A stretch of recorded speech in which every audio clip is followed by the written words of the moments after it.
bonjour à tous, et je tiens déjà à m'excuser juste pour le fil du micro qui va passer sa vie à passer devant la caméra. Voilà.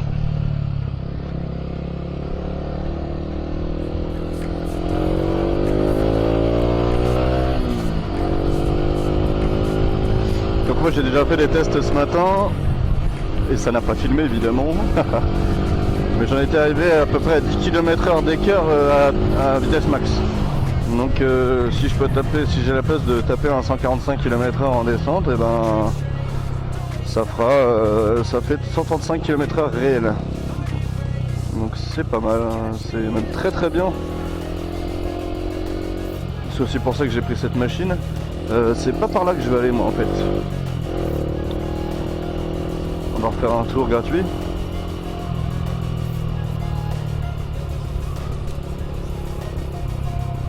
C'est dans l'autre sens que je veux prendre la voie rapide là.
Ouais, ça fait 9 km/h à peu près.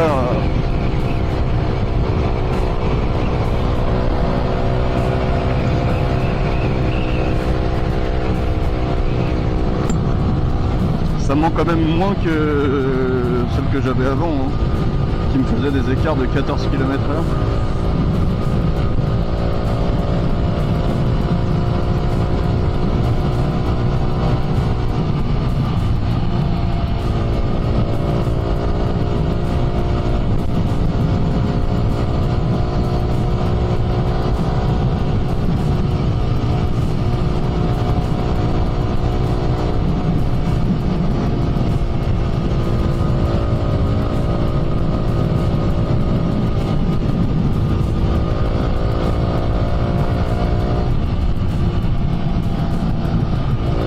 Ils sont ennuyants.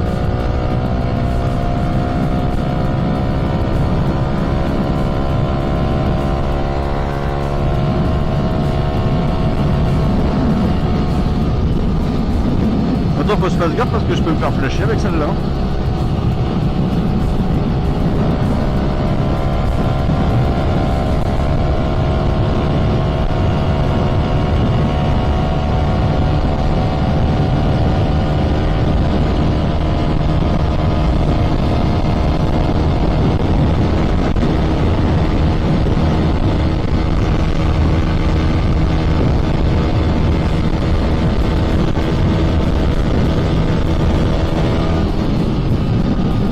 Là ça monte pas mal hein.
123 à 124.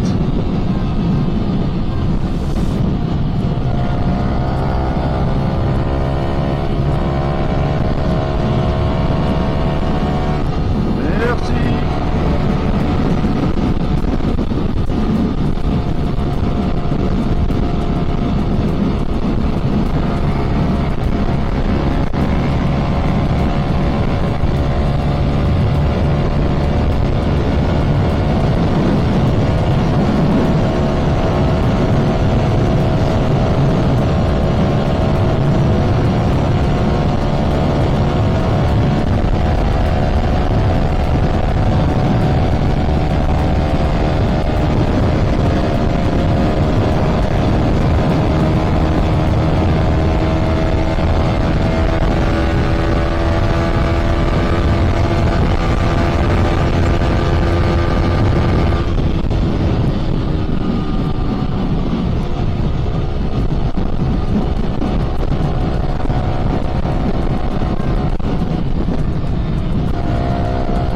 Depuis tout à l'heure je fais ça sans repasser la 5ème, hein, vraiment je reste en 6ème.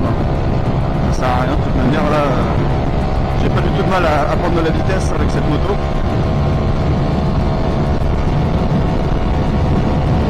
Là je suis gauche, je suis droit, hein. Ça monte hein.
J'ai ce que je voulais.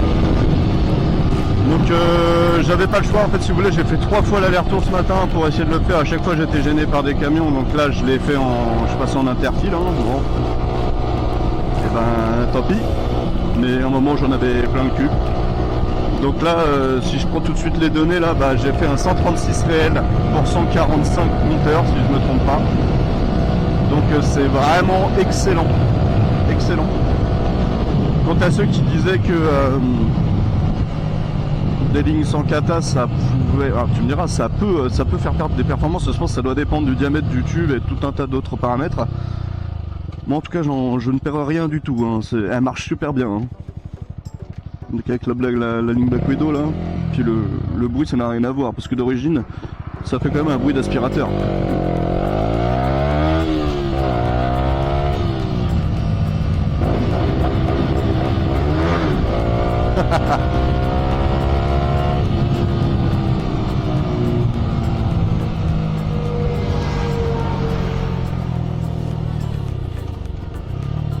Bon bah c'est bien, j'ai eu ce que je voulais. Je vais encore me faire embêter par 2-3 boomers dans les commentaires qui vont me dire que je roule comme un forcené, comme un je sais pas. Mais non, je roule comme on roule en Ile-de-France. Hein. Sinon autant prendre une bagnole.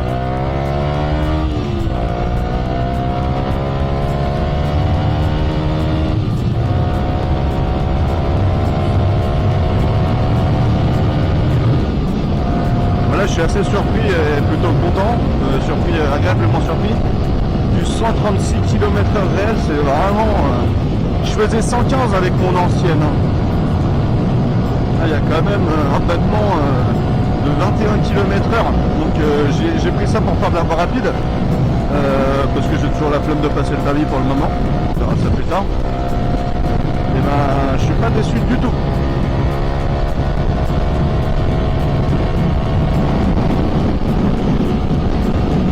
Je peux rouler à l'allure normale, tranquille, pas besoin de forcer tout le temps.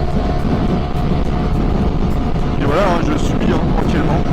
Tant que c'est pas bouché.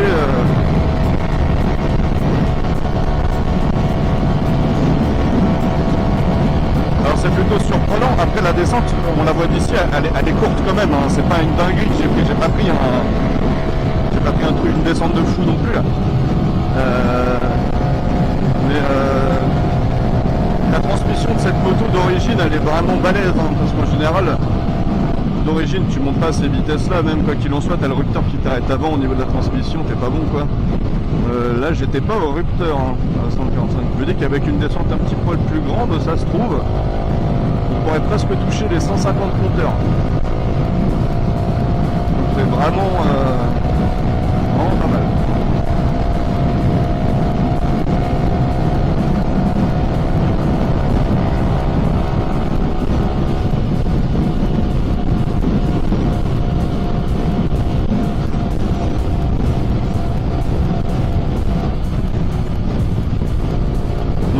Moyenne de litre 4, c'est vraiment pas beaucoup non plus. Après là avec ce que je fais, les exercices que je fais depuis ce matin, je pense qu'on est plus à 2 litres 6, 2 litres 7, mais ça reste moins que mon ancienne qui n'avançait pas trop quoi finalement. Ça a en plus de super bien marcher pour une 125 4 temps, ça consomme pas beaucoup.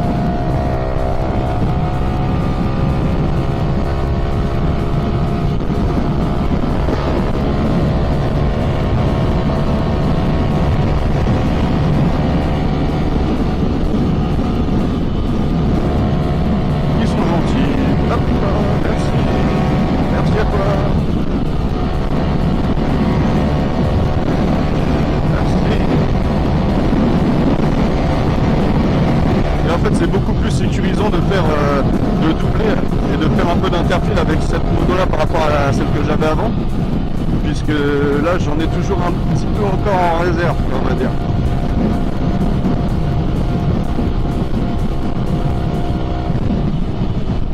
Donc en fait cette vidéo là déjà c'était pour voir la vraie vitesse, donc la vitesse réelle de cette moto, donc qui est plutôt impressionnante pour une 125, mais aussi pour démontrer qu'il y a vraiment des écarts entre les 125 4 aujourd'hui. Aujourd'hui et l'ancienne que j'avais, la Zonte Scrambler, qui était quand même une bonne 125, on n'avait pas du tout la puissance, enfin, je sais pas si on peut parler de puissance ou quoi, mais vraiment celle-là marche beaucoup mieux. Mais l'autre marchait quand même bien, c'est juste que c'était pas fait pour faire de la voie rapide quoi.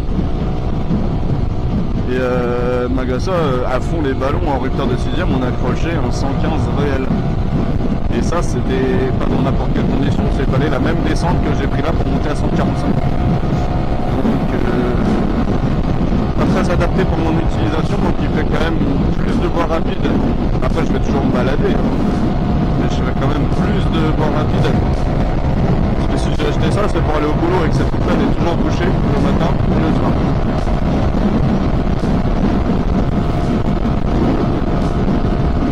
Après, position de conduite, effectivement, c'est un peu plus sportif, mais en vrai, on n'est pas si bouché que ça. Là, je me tiens assez droit.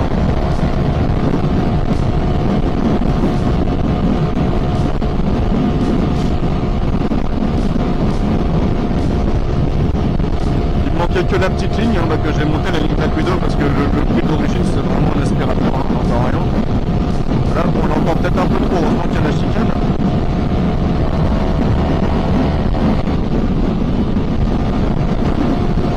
Et ce qui est bien par rapport à l'ancienne, c'est que sur rapide je suis pas obligé d'être poigné dans l'angle tout le temps. Là j'y suis pas, je suis en étant à mi-poignet quoi.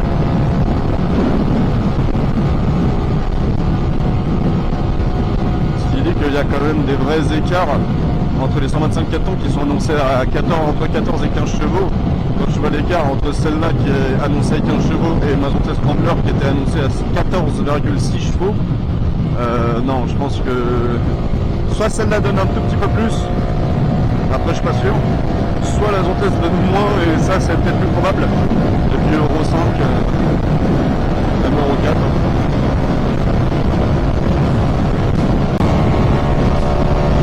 Et là, j'ai personne qui me pousse au cul.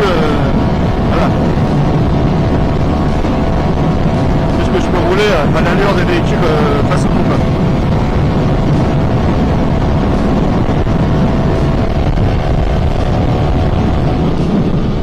Donc là, petit ralentissement. C'est là que être en deux roues en Ile-de-France, c'est... bon, je dis pas qu'il y a que des bouchons qu'en Ile-de-France, mais ici c'est tout le temps. Donc, la raison principale de mon retour en deux roues.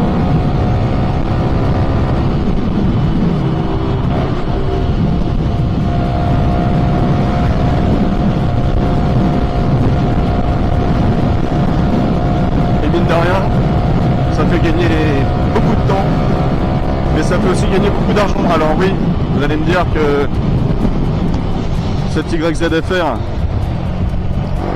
elle coûte cher, et ça c'est vrai. Écoute, c'est sûrement l'une des plus chères qu'il peut y avoir en 125 aujourd'hui. Mais aujourd'hui, je me dis que c'est justifié. Vraiment, à l'utilisation, là, ok, pas de souci. Vous êtes un petit peu serrés, les gars.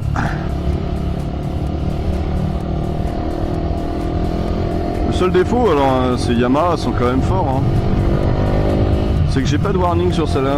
La justification, c'est que c'était la sportive, donc il n'y a pas de warning. D'accord. Bon, pourquoi pas. Mais à part ça...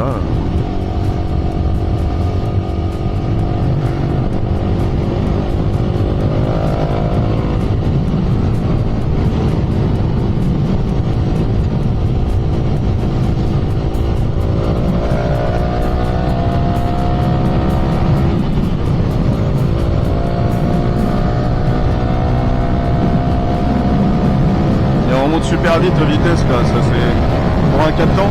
Alors je dis toujours un 4 temps parce que moi il y a une dizaine d'années j'avais un 2 temps qui marchait autrement que ça, 125 NSR Honda.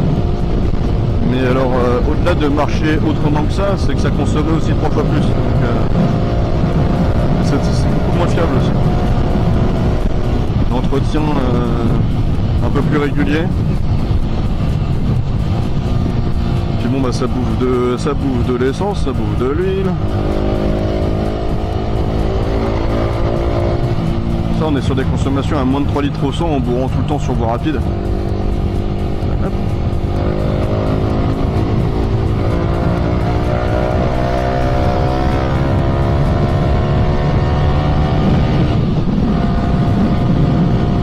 Merci.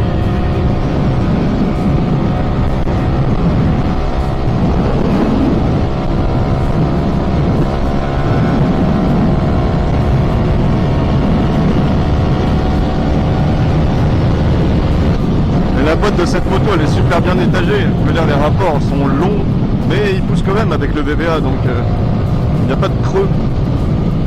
Là, je suis en 6ème. Du coup, 6000 tours, c'est à peine à mi-régime sur cette moto, puisqu'on monte à 11 000 tours plus. Et il n'y a pas de souci, ça reprend tout le temps.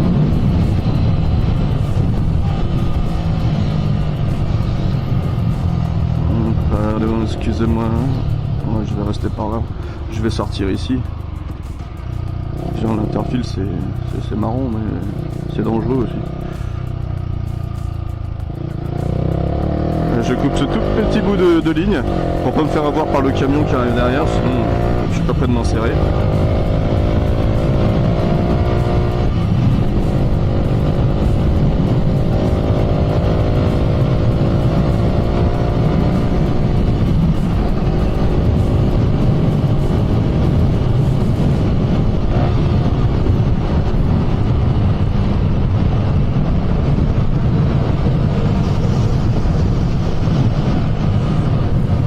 Je ressens aussi un petit peu plus de frein moteur sur celle-là que sur mon ancienne, donc des fois je me permets de pas freiner du tout. Donc après vous me direz oui c'est sûr on n'est pas sur un frein moteur de gros cube du tout, mais en anticipant on peut pas mal ralentir quand même.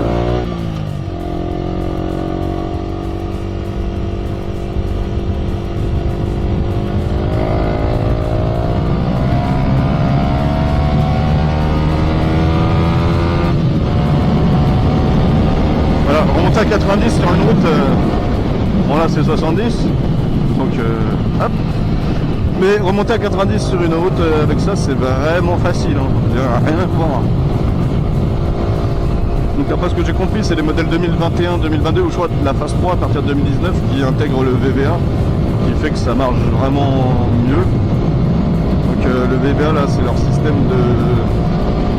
Je crois qu'il y a un ajustement automatique au niveau des cams pour les soupapes. Ouais, c'est ça, c'est Valve Adjustment, je sais plus quoi. En gros, il y a plus de couple bas dans les tours et il y a un peu plus de puissance haut dans les tours. Donc on est sur toute la plage, on est gagnant. C'est un système plutôt sympa. Le truc, c'est qu'on le sent quand il se déclenche un petit peu, on sent un petit peu. Je vais pas vous dire que c'est un monstre.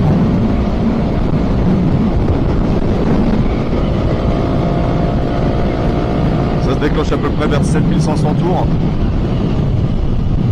Si je rétrograde, on peut l'avoir facilement. Hop. Voilà. Hop. Je pense que la sonorité change un tout petit peu aussi quand il se déclenche. Changer un petit quelque chose au niveau des soupapes d'échappement sûrement. Au niveau de l'admission, de l'échappement, ça doit jouer, je sais pas. Sinon c'est une moto très agile qui est plutôt légère, qui fait qui doit faire 15 kg de moins que celle que j'avais avant déjà. C'est bien 15 kg. Moi je vous ai montré la vitesse que j'ai prise tout à l'heure, ça. Je veux dire, moi je fais 95 kg, hein, je suis pas un petit gabarit. Donc c'est pour ça que c'est d'autant plus impressionnant comment elle fonctionne.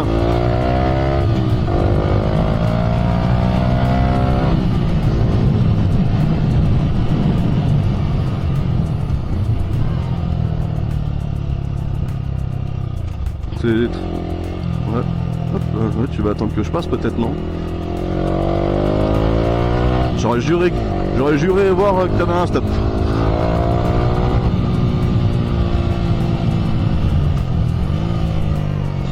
Alors le contre-coup de tout ça, d'avoir une moto qui marche bien comme ça là, c'est que je me rends compte que bon, moi déjà dans ma vie je suis pas un conducteur modèle, et au niveau des vitesses, des limitations de vitesse, je suis pas un foufou quoi.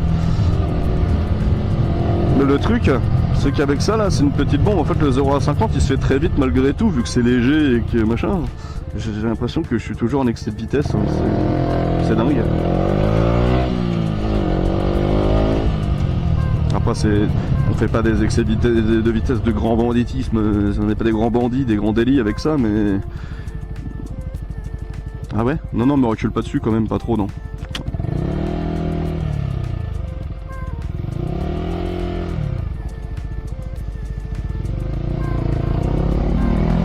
T'as pas choisi le meilleur endroit pour t'arrêter, toi.